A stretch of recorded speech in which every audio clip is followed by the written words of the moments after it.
그리고 두 번째는 외국인이 사면 오르는구나. 그렇다면 지금 외국인이 전체적으로 매도하고 있는데 이 와중에 사는 기업은 괜찮을 수도 있겠구나 라는 생각을 해볼 수 있겠습니다. 네, 안녕하세요. 주식은 역시 기리기리새 기리십니다. 안녕하세요, 기리밴들. 자, 한 주가 이렇게 또 끝나게 되었습니다. 이번 한 주 진짜 고생 많으셨고요. 오늘의 경제 공부 또 같이 해보도록 하겠습니다. 그리고 이 영상은 국내도 미국도 수수료 무료인 메리츠증권의 슈퍼 365 계좌와 함께합니다. 같이 공부하시죠. 렛츠 기릿. 첫 번째입니다. 버블 I입니다. 자, 어제 AI 버블과 관련된 내용을 좀 봤었는데요. 그래서 미국 증시가 최근 들어 조정을 받는 모습이 하지만 거기에 대해서 반박하는 전망이 당연히 나왔습니다. 과거 인터넷과 모바일 혁명의 지속기간을 비교한다면 이제 AI가 시작된 지 3년도 채 되지 않았다고 아직까지 버블을 논하기에는 매우 시기상조다라고 대신증권이 말을 했네요. 그렇다면 지금 하락한 이유가 뭡니까? 그냥 계절적으로 8월에서 9월이 쉬어가는 장세고 샘 올트먼의 버블 발언이 조금 영향을 주는 모습이지만 그냥 지금은 쉴 때라서 쉬는 거다라고 평가했습니다. 그리고 이 하락은 9월까지는 기간 조정 형태를 이어가다가 10월부터는 또다시 날씨가 추워질 때부터는 올라갈 것으로 전망한다고 하는데요. 저 기릿의 생각이랑 완벽하게 똑같죠. 과연 어떤 식으로 흘러갈지 한번 체크해 보도록 하겠습니다. 다음입니다. 외국인은 뭘 살까? 서울의 코스피 그리고 외국인의 매매 현황을 한번 살펴봤는데요. 왼쪽에 보시면은 위에 있는 게 코스피 2025년 주봉입니다. 오른쪽으로 기어가다가 쭉 올라가는 모습이 나타나고 지금은 또 쉬고 있는데요. 그런데 아래쪽에 외국인의 매매 동향을 보면은 올 초만 하더라도 지속적으로 매도했는데 그런데 외국인의 매수가 연속적으로 들어오니까 코스피가 올라가네 라는 것을 확인할 수 있습니다. 그리고 지금은 마침 증시가 좀 쉬어가지 않겠습니까? 이때 외국인은 또다시 매도하는 모습을 보여주고 있죠. 그러다 보니까 앞으로 외국인의 매도가 좀 중요하겠구나. 다시 또 매수가 들어오는 게 언젠지 보면은 저점을 예측할 수 있겠구나 라고도 볼 수 있고요. 그리고 두 번째는 외국인이 사면 오르는구나. 그렇다면 지금 외국인이 전체적으로 매도하고 있는데 이 와중에 사는 기업은 괜찮을 수도 있겠구나 라는 생각을 해볼 수 있겠습니다. 자, 그래서 그 부분 한번 정리를 해봤습니다. 자, 왼쪽에 보시면은 8월 들어서 외국인의 순매수 기업들 상위를 정리를 했는데요. 1등이 무려 카카오입니다. 그리고 현대차, LGCNS, 한국전력, 삼성전기, 효성중공업, STX엔진, 현대모비스, 원익IPS, 그리고 LG화학 여기까지 외국인이 크게 사고 있는 걸 확인할 수 있네요. 자, 혹시나 이 중에서 기업들의 종목이 있는지 한번 확인을 해보시고 만약에 없다면은 이 기업들 과연 더 올라갈 수 있을지 외국인은 왜 사고 있는지 그리고 여기 보시면 외국인이 매수한 평균 가격도 적혀 있거든요. 그 가격보다 지금이 낮은지 높은지 등등을 고려하면서 체크를 하시면 될 것 같습니다. 다음입니다. 액티브 ETF가 더 좋다. 자, 최근 들어 ETF 투자하시는 분들도 많으실 것 같은데요. ETF 투자는 분명 장점이 있습니다. 개별 종목은 한순간에 급등하기도 그리고 또 급락하기도 하다 보니까 사실 투자 스트레스가 이만저만이 아닌데요. 하지만 ETF는 섹터 자체를 사는 거다 보니까 그러한 노이즈에 대해서 좀 자유롭다라는 평가를 받을 수 있겠죠. 자, 그런데 ETF를 고를 때 이거를 꼭 확인하고 고르라고 합니다. 바로 액티브 ETF와 패시브 ETF가 두 개 다 존재할 때는 패시브보다 액티브가 더 좋았다는 결과를 확인할 수 있다고 하네요. 자, 주가 지수를 위주로 한 ETF에서도 액티브가 패시브보다 높은 수익률을 기록했습니다. 예시로 S&P 500을 보면은 패시브 상품이 9개가 있는데 평균 수익률이 1.6%밖에 안 됩니다. 하지만 액티브가 딱 하나 있는데 그게 5% 오르는 모습을 나타냈다고 하네요. 확실히 3배나 다른 모습이죠. 그리고 나스닥 100도 마찬가지입니다. 패시브가 2.6% 올랐지만 액티브는 13% 올랐으면서 13% 오르면서 아예 다른 모습을 보여줬고요. 그리고 코스피 추정도 비슷했습니다. 패시브는 30%, 많이 오르기도 했네요. 액티브는 34%로 그거보다 더 좋은 모습을 보였다고 합니다. 다만 액티브는 보수가 조금 더 높은 단점이 있긴 하지만 이 정도면은 그 보수보다는 더 많이 먹는다라고도 볼 수 있지 않겠습니까? 그래서 이제 혹시나 ETF를 찾을 때는 그냥 ETF와 액티브 ETF가 같이 있다면은 액티브를 고르는 것도 괜찮은 선택이 될 수 있겠습니다. 지금까지는 수익률이 더 좋은 모습을 보여준다고 하네요. 다음입니다. 오늘 밤 주목. 자, 지난번 미국 증시는 고용과 소매 관련 지표가 아쉬운 모습을 나타나면서 시장이 하락했다고 합니다. 그러다 보니까 오늘 밤 파월 의장의 잭슨 홀 연설을 앞두고 경기감이 지속되고 있다고 볼 수 있겠는데요. 이달 초만 하더라도 금리 인하 얘기가 나왔고 빅컷 이야기까지도 나타났지만, 그런데 PPI가 예상치를 상회하고 FMC 의사록에서도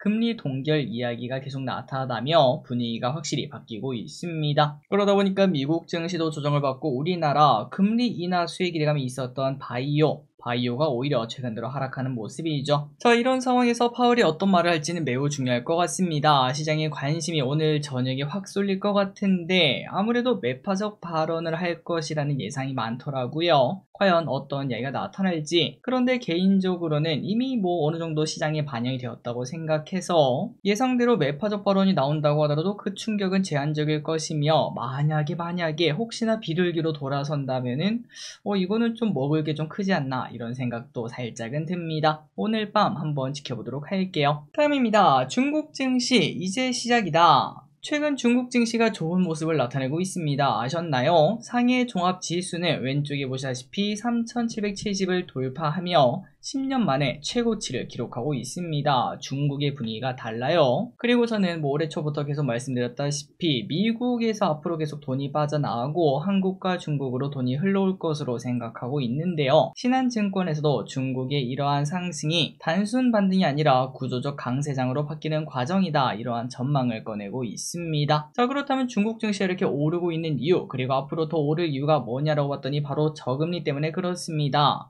사상 처음으로 0.9%대의 예금 금리가 나타나서 우리가 저금리 때 어떤 일이 생기는지는 코로나 때 다 겪어봤죠. 말도 안 되는 돈이 주식시장으로 들어가는 걸 확인할 수 있습니다. 그렇게 되면은 당연히 주가가 올라가고요. 그래서 결국 앞으로 강세장으로 이어질 수 있다고 하는데, 개인적으로는 이 두 개 ETF 관심 가지시면 좋을 것 같습니다. 타이거 차이나 항생테크 ETF, 그리고 타차전도 괜찮지만 개인적으로 이게 더 눈에 밟히더라고요. 코덱스 차이나 휴머노이드 로봇 ETF, 이제는 또 로봇의 시대 아니겠습니까? 개인적으로 매우 좋게 보고 있어서 이 두 개 ETF로 이제 어느 정도의 포트폴리오를 짜는 것도 괜찮지 않을까라는 생각이 듭니다.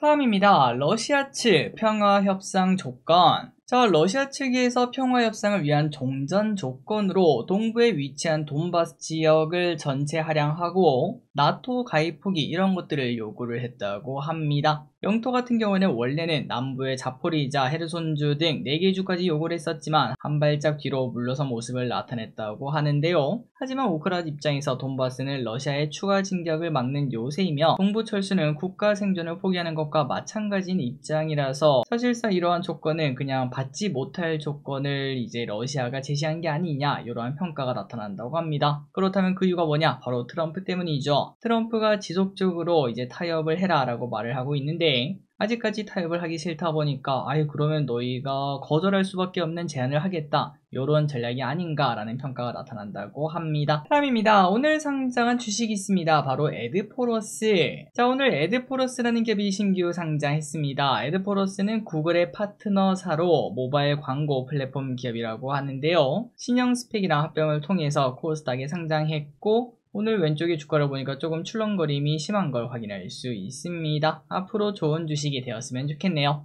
다음입니다. 휴머노이드 로봇 이야기. 자, 올해 초 테슬라는 옵티머스 수천 대를 공장에 투입하겠다라고 밝혔고요. 그리고 현대차도 보스턴 다이내믹스의 로봇을 공장에 투입하겠다고 밝혔는데, 이제 슬슬 그 시점이 다가오고 있다고 합니다. 그러다 보니까 오늘 장중에 로봇주들이 좋은 모습을 보여주기도 했죠. 자, 최근 보스턴 다이내믹스는 대규모 행동 모델을 기반으로 한 훈련을 시작했다고 하고요. 기존에는 외부 세계로부터 정보를 받아들이고 명확한 규칙, 알고리즘에 따라서 움직였는데, 이제는 거대한 데이터 세트를 기반으로 인간처럼 행동하는 것을 학습하고 훈련하고 있다고 합니다. 자, 이런 거는 이제 양산을 위한 첫 단계겠죠. 아직까지는 좀 이르다, 이런 평가도 있을 수 있겠지만, 하지만 생각보다 로봇의 시대는 다가오고 있다는 걸 확인할 수 있고, 오늘 그러다 보니까 로봇주가 급상승하는 모습을 나타냈습니다. 올해 하반기 그리고 내년까지 로봇주의 2차 상승을 기대해 보도록 할게요. 다음입니다. 유가 하락 전망. 미국 에너지 정보청이 26년 유가 전망을 54.8달러에서 47.8달러로 급격히 하향 조정을 했습니다. 이 IA는 보수적 기관임에도 이렇게 급격히 하향한 것은 바로 오펙 플러스의 증산 때문에 그렇다고 하는데요. 하루에 160만 배럴의 재고가 쌓이면서 원유 재고량이 빠르게 증가하고 있고, 그러다 보니까 내년에는 유가가 크게 하락해서 40달러대까지 떨어질 수도 있다고 합니다. 그래서 우리나라 증권사 LS증권에서 봤을 때는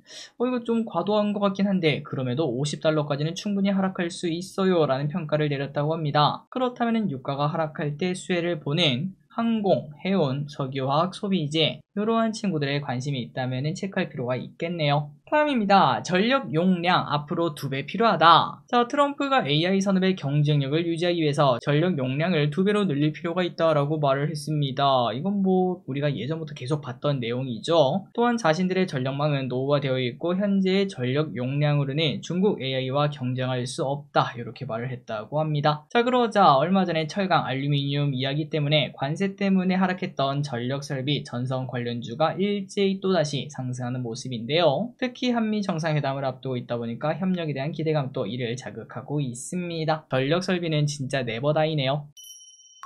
다음입니다. 생애 최초 국민연금. 자, 정부에서 2027년부터 만 18세가 되는 청년이 국민연금에 처음으로 가입하게 되면 보험료 3개월치를 지원해주는 정책을 시행한다고 합니다. 아니, 애들한테 돈을 왜 주냐 하고 봤더니 젊은 층의 국민연금 가입률이 너무나 낮기 때문인데요. 20대 전체를 대상으로 본다면 국민연금에 가입한 비율은 30%대로 매우 낮다고 합니다. 자, 아무래도 갈수록 노동시장 진입이 늦기 때문에 가입이 그만큼 늦어지는 것 같은데, 하지만 이러한 지원을 통해서 조금이라도 더 조기 가입을 유도하는 효과를 기대한다고 하네요. 다음입니다. 달바글로벌 조정시 매수. 달바글로벌이 좋긴 한가 봅니다. 좋은 시각으로 보는 증권사가 진짜 많은데요. 오늘 NH투자증권에서도 매수를 제시하며 목표가 24만원을 제시. 자, 달바글로벌은 장점이 뭐냐? 강력한 수출 모멘텀이 긍정적이라고 합니다. 2분기 실적 중 해외 매출 비중이 63%까지 올라왔고 일본, 아세안 국가의 이익률도 양호하다라는 평가를 내렸다고 하네요. 그리고 지금은 해외 확장, 초입 구간임을 고려하면 중장기적 매력이 크다고 하는데 보유해수 물량이 해제되고 주가가 조정받으면 매수로 대응하라 이런 평가를 내렸습니다. 참고로 달바글로벌의 3개월 락업 해제는 오늘입니다. 발행 주식수의 16%가 풀린다고 하는데 그럼에도 불구하고 오늘 주가는 오히려 올라가는 모습을 나타냈습니다. 그만큼 매력적인 기업이다라는 증거라고도 볼 수 있겠죠. 마지막입니다. 금양 소식. 한때 2차전지주에서 대장으로 또 많이 불렸던 금양 아마도 다들 아실 텐데요. 하지만 24년도 감사보고서 거절을 받고 지금은 거래 중지 중이며, 그런데 금양이 올해 반기보고서에서도 감사 의견 거절을 또 받았습니다. 자, 외부 감사인은 금양에 대해서 기업의 존속 능력이 불확실하다라는 평가를 내렸고요. 그래서 지금 가장 중요한 거는 투자를 받는 게 매우 중요하겠죠. 그리고 이 상황에서 예전에 얘기했던 거는 사우디 기업의 4천억가량의 유증을 받기로 되어 있다고 하는데,